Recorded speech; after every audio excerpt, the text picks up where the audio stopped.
Right Honorable Benjamin Kalu, the Deputy Speaker of the House of Representatives, the Chairman of the Nigerian Governors Forum, and the Governor of Kwara State, the APC,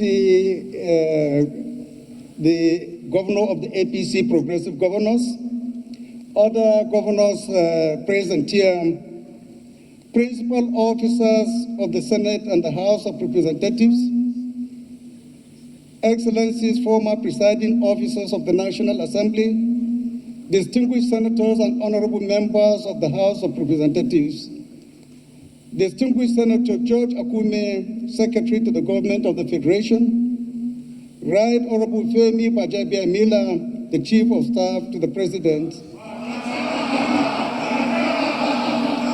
members of the Federal Executive Council present here, Excellencies, the National Chairman of the greatest party in Africa, or Alaji Ganduje,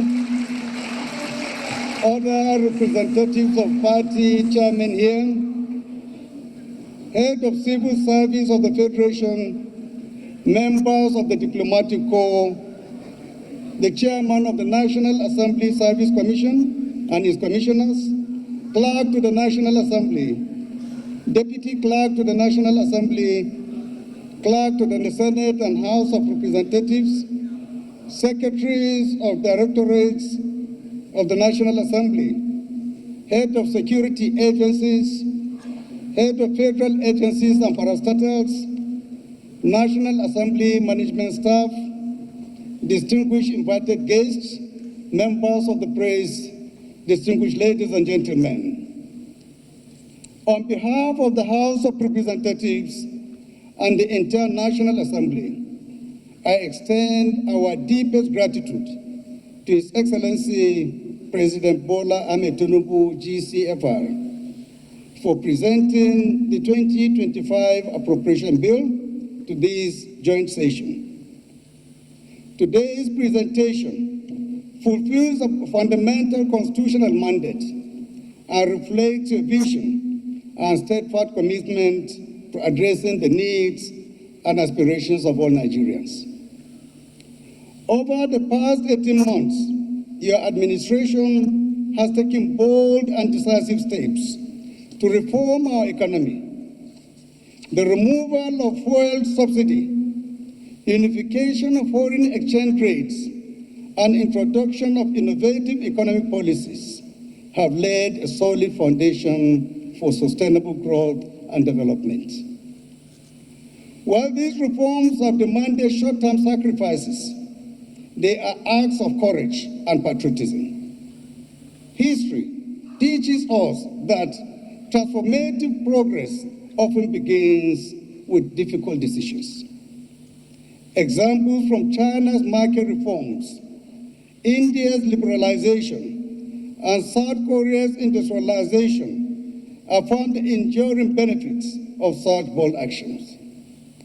These lessons inspire confidence that Nigeria's ongoing reforms will foster economic growth, reduce poverty, and ensure long-term prosperity for everyone. Mr. President, your administration's reforms have disrupted the status quo, sparking resistance from vested interests. Yet these courageous measures underscore your resolve to prioritize the welfare of Nigerians.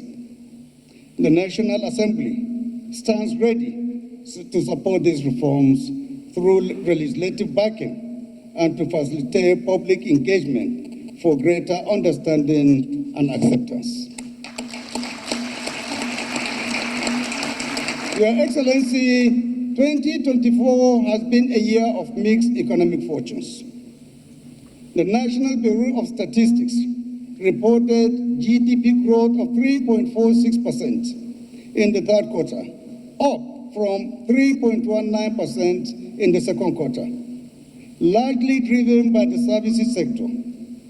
Despite challenges posed by climate change and insecurity, agriculture remained a critical contributor accounting for 17.22% of nominal GDP in the first quarter and 22.61% in the second quarter.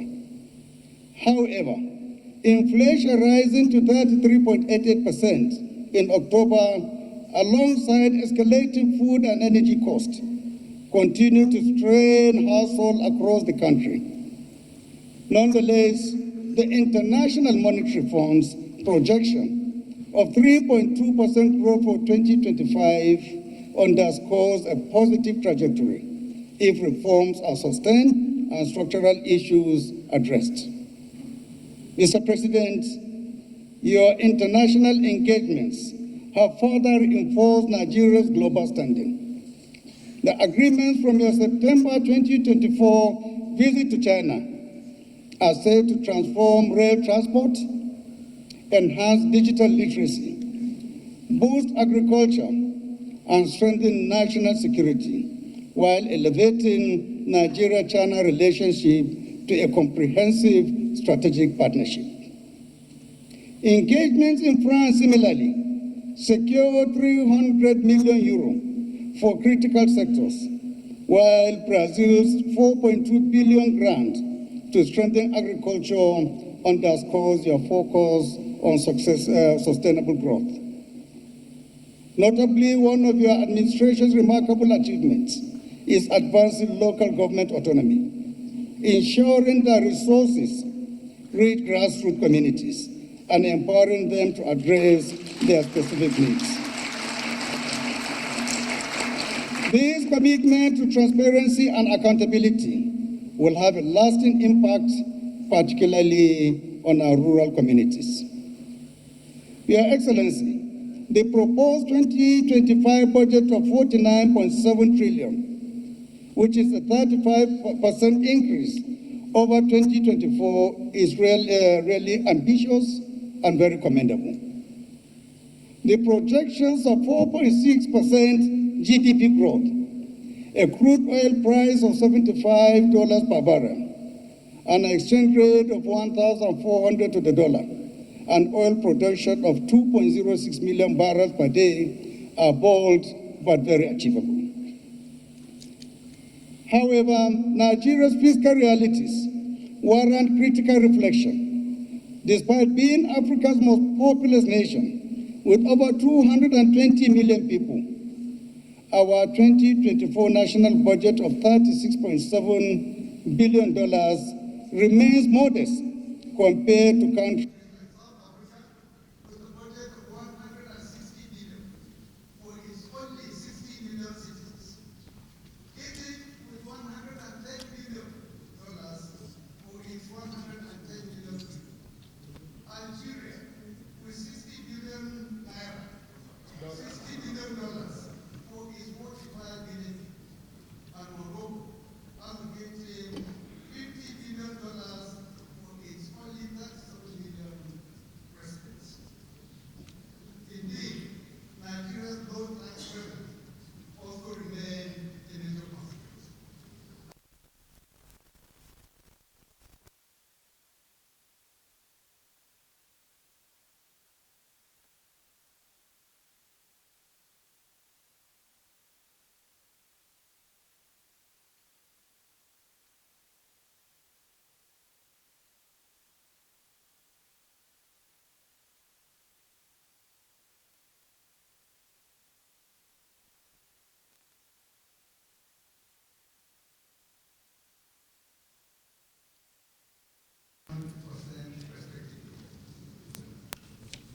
Even our water collection efficiency at approximately 20% is notably below the near 70% efficiency achieved by South Africa, Equatorial Guinea, and Zambia. Mr. President, addressing these challenges requires urgent and comprehensive tax reforms to broaden our tax base, improve compliance, streamline administration, and reduce reliance on borrowing. The National Assembly will continue to work with the administration to ensure that such reforms are equitable, effective, and considerate of the needs of vulnerable populations. To this end, we have engaged stakeholders to address concerns raised on the tax reform bills, fostering trust and cooperation. I have personally led numerous high-level meetings and consultations with state governors and other key stakeholders on this issue, achieving very, very positive outcomes.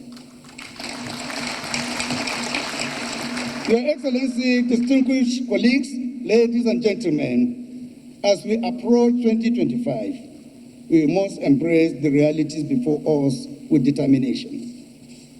Stabilizing prices, boosting agricultural productivity, expanding infrastructure, and investing in education, healthcare, and security, which remain our paramount priority.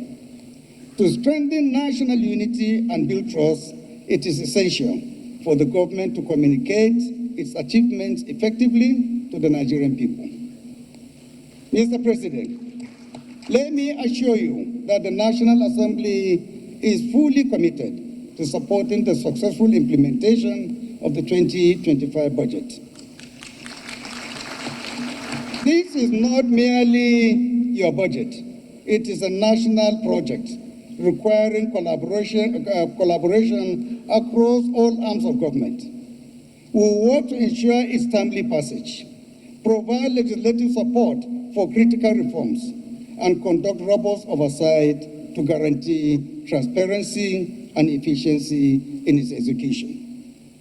Mr. President, fellow colleagues, let us take a moment to recognize and honor the profound sacrifices made by each and every Nigerian over the past year.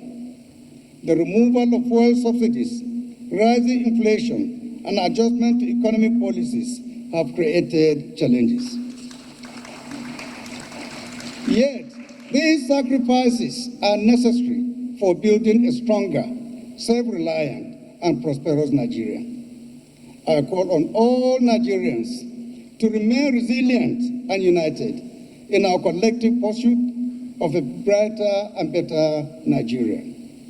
In conclusion, Mr. President, thank you for your visionary leadership and unwavering commitment to Nigeria's progress.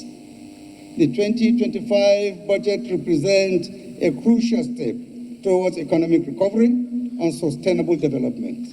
I'm confident your reforms will soon deliver tangible benefits for all Nigerians. Thank you, and may God bless the Federal Republic of Nigeria.